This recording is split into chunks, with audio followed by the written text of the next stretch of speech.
nervus accessorius has two nuclei.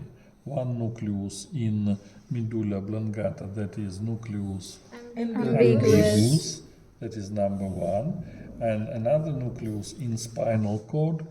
Look here, this is spinal cord.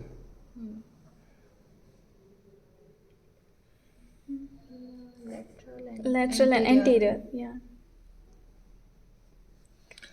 Here, motor nucleus in anterior horn, yes?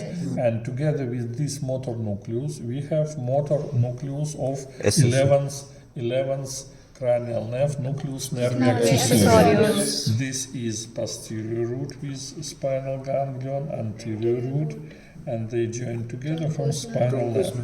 And from nucleus nervi accessori, fibers leaves spinal cord in space between anterior and posterior root. This is root, spinal part of 11th cranial nerve. Okay. It passes laterally on lateral side of the spinal cord. That is why here this is cranial part. That is sulcus posterolaterales. We already said this is 11th, yes? And here it is portio spinalis, spinal part of 11th nerve. It leaves laterally spinal cord. This is foramen, help me, magnum. And this spinal part goes through foramen magnum into the skull and joined together with cranial part. And now we receive 11th cranial nerve. Consists of two parts, cranial and spinal. And then 11th nerve leaves skull through jugular foramen. We already said, yes, foramen jugulare. And here in jugular foramen, it subdivides into two main branches. That is ramus internus and ramus externus. Internal branch attached to vagus nerve. This is nervus vagus, vagus nerve.